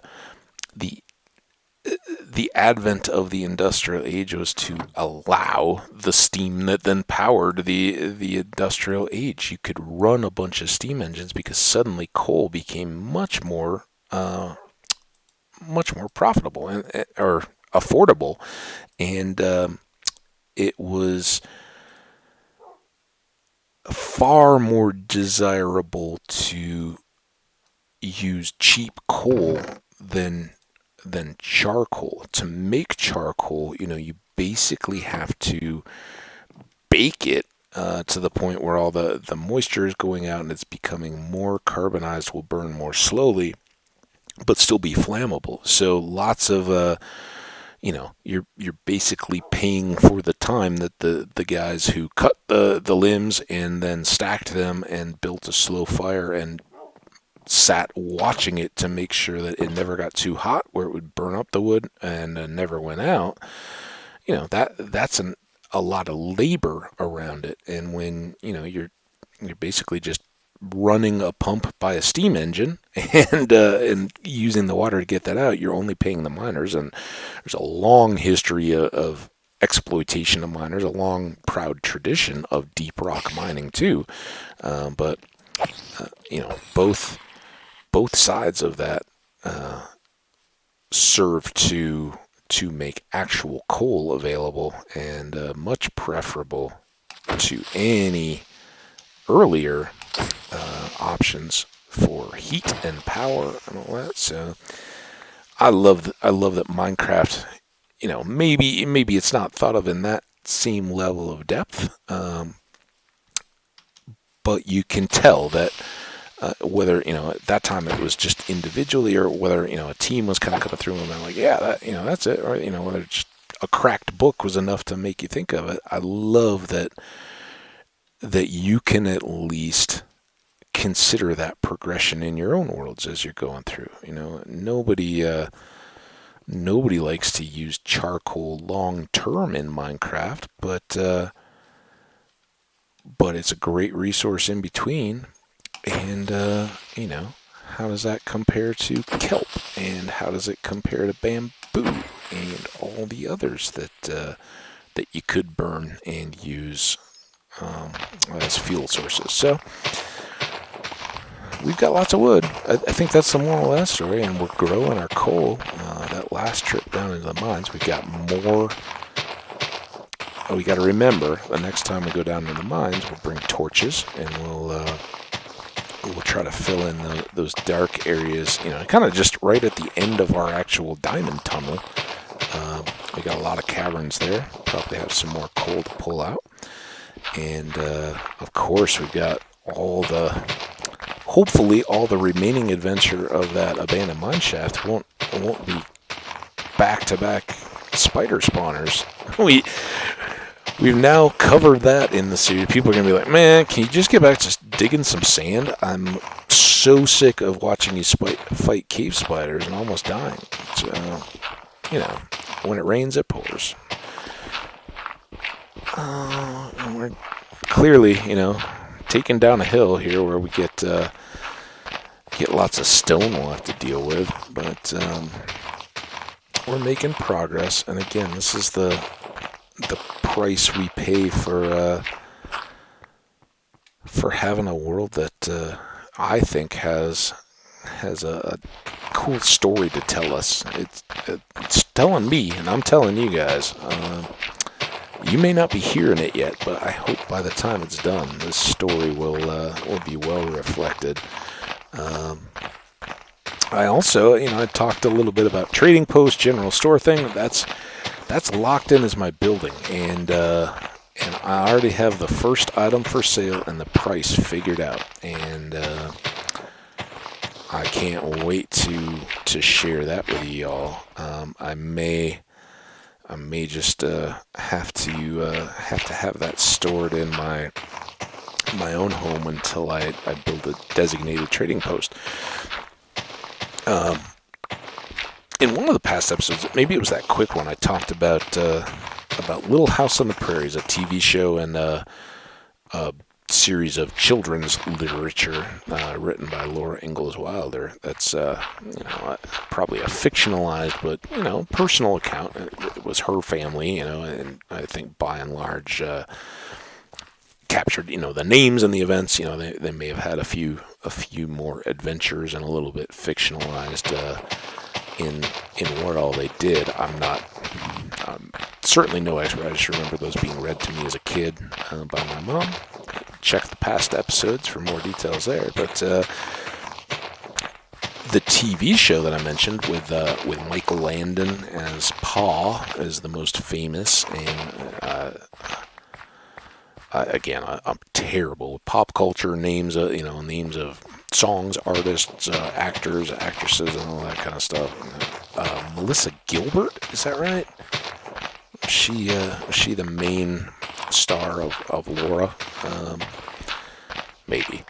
Anyway, the reason I got back to that, I'm talking general store, and as a kid, as I visited some of these upper Midwest forts, and St. Augustine, certainly I was a little kid.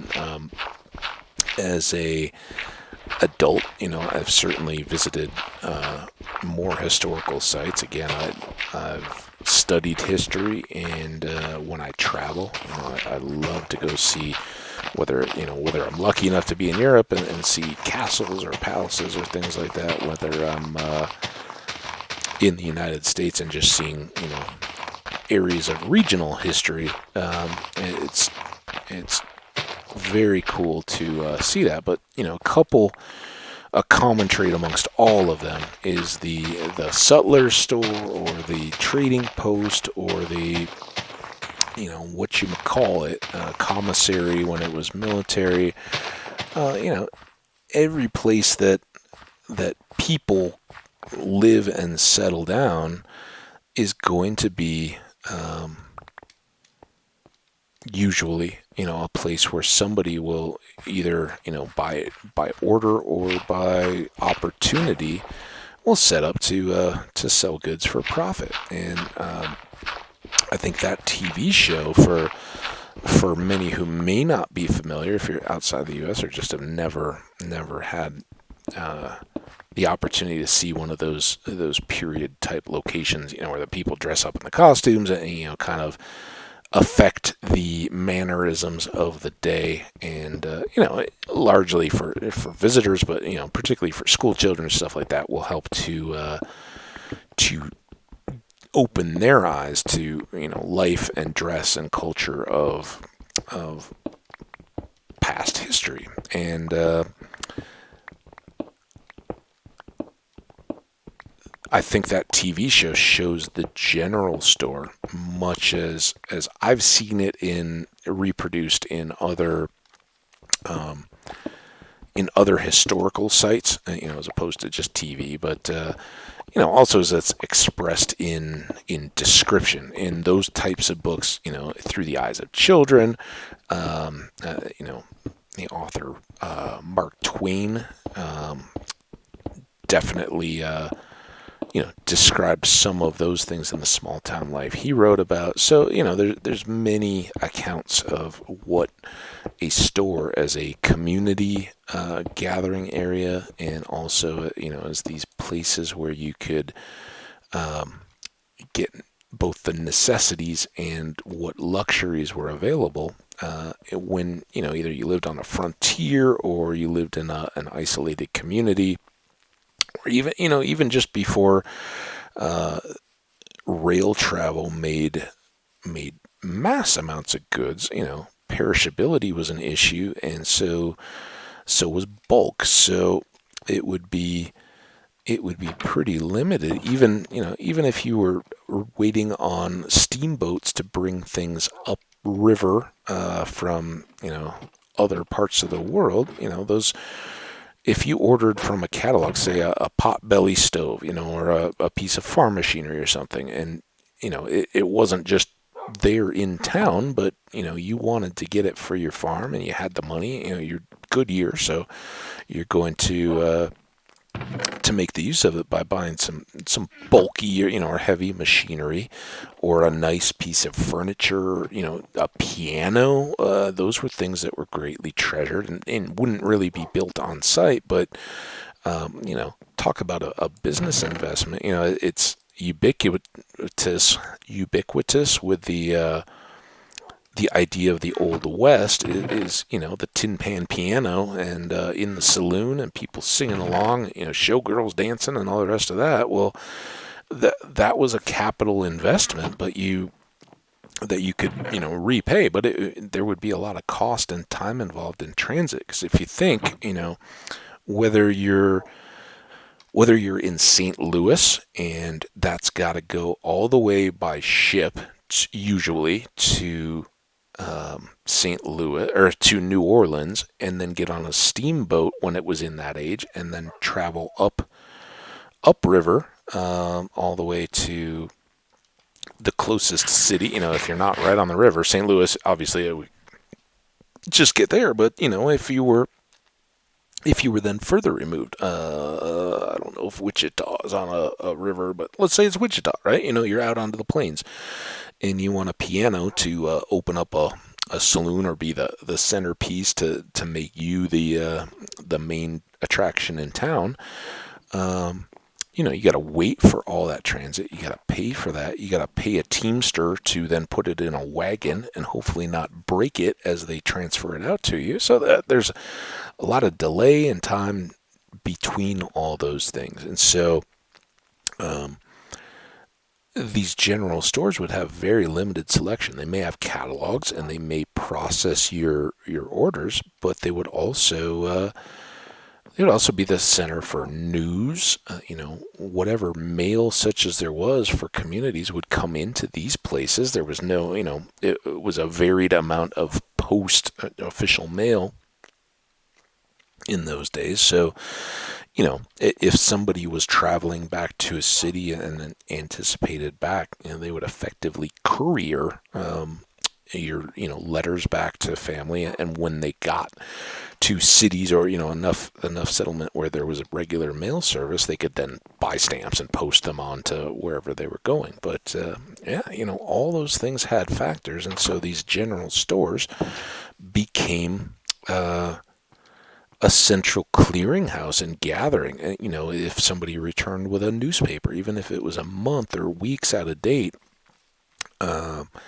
people would gather around it, and that that was a big reason to gather as a community and just to listen and hear what had been happening back in the world, tales of the world. Those kinds of phrases linger on from these places where people really felt that they were pretty well isolated, and that was, again, by and large by choice. It was an opportunity. You could get land and you could develop it. Then you could either resell it to later settlers or farmers rather than straight pioneers, and you could push on and clear the next forest and develop a new farm and get it eked out and build a home, get it up and operational. And then again, as the next wave of people came out, you could just move on ahead, and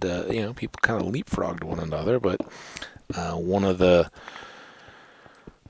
images I think I recall, because this Laura Ingalls Wilder family in the books, what kind of makes them relevant, and I think as a kid, even for me, started making this interest in history that I had come alive, was they were constantly uprooted. And I think it was in that first book towards the end that the father says, when we first moved here, I wouldn't hear the sound of an axe within a day's walk, and now it's time to move on. They basically took everything that they had achieved in that space and pushed on to have more isolation. They hadn't wanted to live in a place where their nearest neighbor was just waving distance or shouting distance away. They wanted to be more isolated than that, and that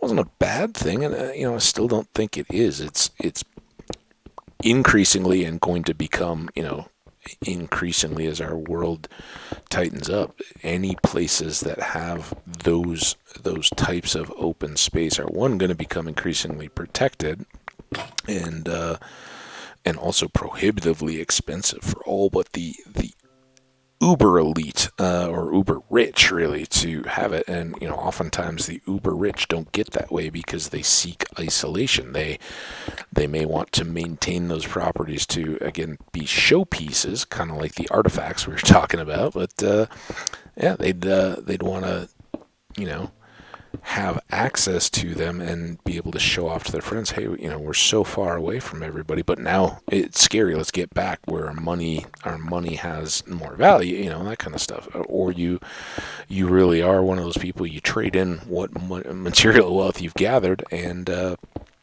really disappear from society. And neither of those are wrong. I would love to be able to just pick a line in between. I think that's a large part of the unspoken American dream. Was that era when you could, in the Midwest at least, you could have a place up north is what a lot of people call it, whether it's Michigan, Wisconsin, or Minnesota, Iowa, maybe not so much. But you'd have a cabin, with access to a lake, maybe not right on it, but in a small rural community, and maybe that was an old grandparents' farm or something that the arable land is leased out to larger farming enterprises, but the home property itself was maybe paid for or negotiated by the grandparents for them to live out their years on, and then kept by the family as kind of a gathering, a remote place to go visit and get away from the city. So those kind of things linger a little bit. I don't know how much they persist anymore.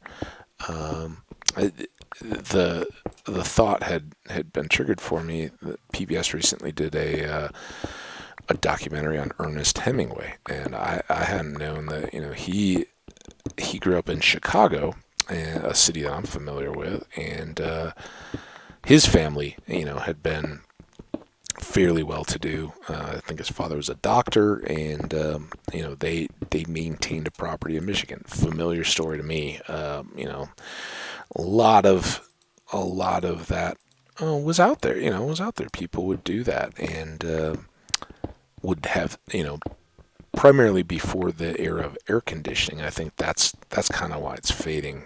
So much of our lives now. When you're a parent, you can't afford to get away for extended periods of time.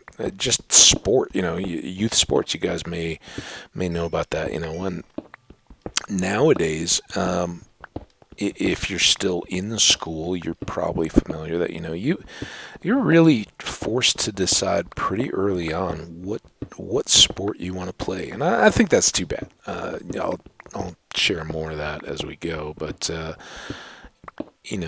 being forced to say, I'm going to be a baseball player. I'm going to be on the traveling baseball team or football or soccer or whatever it is, lacrosse. One, you get much better, and as a sports fan, I kind of like it. The recruits when I watch college football and things like that, those are better and more prepared athletes to succeed. But the cost to the kids to do that, you are seriously told that you're letting the team down, and they may go find a replacement for you if you're not willing to commit year round, with breaks and things. I'm not saying it's like indentured servitude or something, but you have to commit to a year round focus on that team, and there'll be off seasons, and you won't go for the full thing. But if you start saying that for an entire season you want to play basketball instead of doing the off season workouts for your sport, yeah, you're gonna get some heat. Your parents may get a call from the coach and say, look, I've got 8 other people that want to get on this team. If you want to play at a top type level, you gotta pick and commit. And I think that's sad. And I think there's still probably complementary sports a little bit that help, and that's more coming from a club background than it is just straight up school sports. I think you can still be a multi-sport athlete through schools. But again, I just think it really does vary on what emphasis your particular school, the coaches, the parents put on it. How much they'll let you commit. Personally, I was glad I was a 3-sport letterman. I was a captain, and those were similar sports, so they certainly went together. And there was a year-round element that they all fed off each other. And I've said it; those were cross-country track and cross-country skiing. So all endurance, and in track I was a distance runner. So it was by and large the same people. We were all distance runners, and training for a 1 or 2 mile race in track season wasn't that different from training for 5K or 3.1 mile. It's been a while. 3.1 mile race in cross country, and yeah, there were hills in one and flat in the other, and through the winter cross country skiing supported both. So all in all, good ways to keep up your endurance and your cardio, and your leg muscle strength and all that. So all of those work together. So I'm not saying even back in my good old days it was completely different, but it definitely seems like more sports have seen the model, and more talent recruiters that have fed into the college and pro ranks have seen dollar signs in how they can make a living, so they perpetuate a little bit. Again, I'm not finding fault. They're doing a good job for their clients of finding opportunities to get an education, to get into leagues that will prepare them for either the pros. Basketball, certainly club basketball leagues are preparing players, almost to the replacement of college, but are either preparing them for the college game or preparing them to go directly to the NBA if they have exceeding talent. So, and hockey's long done that. One of my childhood favorite sports. There were. I was in an area in the northern Midwest where you could play outdoor hockey in the winter. So at the low level and kind of in the communities, you could play park league hockey, organized with parents and paid coaches and all that kind of stuff. But you could play that relatively cheaply because all it took was somebody to run a hose over an outdoor rink in a park, and no AC, no HVAC to keep the ice cold and all that. Well, now I don't even know if that kind of stuff persists. If it does, it's already been replaced by any kind of organized level with clubs and feeder programs where if you really want to play competitively at any upper level in youth hockey, you got to be fed into clubs and be in the system from a very early age and very committed and maintaining the same off-season programs that maintain the same mentality, that approach to the game that your coach wants to apply throughout the year. So it's wild how pervasive all that stuff is. Once again, I don't know exactly how we stumbled into this, but since I'm rambling, let's just check the time. Yep, we're due. Let's be back here. Let's just one more time. Are we well equipped for the next run? I think so. We gotta chop some trees. Maybe we'll switch an axe, try to get that last corner cleared in our next episode. And again, like I said, I kind of like to keep our. Let's go all the way up to the top. Hello, world. Wow, look at all the creepers. So, I'd really like to push us out to that back corner, get everything. Oh, that's a spider. He could come up and knock me off, if nothing else. So, yeah, I'd like to push back that corner, get everything cleared out and at least roughed in, and then maybe dive back into our caves, maybe go for a boat ride just to stretch our legs a little bit, clear our heads. But it has been a lot of episodes in a row for my play session. I'm not ruling out that I'm having so much fun. I'm not ruling out coming back if I can, but I gotta step away for an extended break at this point. Thanks so much. The last 4 episodes, I think. Whenever we get to this point, we'll let's go ahead and save and quit on out. So you guys know I'm not playing. Rule number 1 is never my fault. That was never rule number 1 that I heard, but okay. Again, as always, I thank you guys so much. These last 4 episodes, whatever today's play session breaks into, has been awesome. The cave spiders and all that, and having to manage all that was a fun way to get some combat back into the series. We survived, which was awesome. We've done some caving. We found a few diamonds. We've now pushed a little bit further on our expansion of our farm potential, and a little bit more on the tower early today.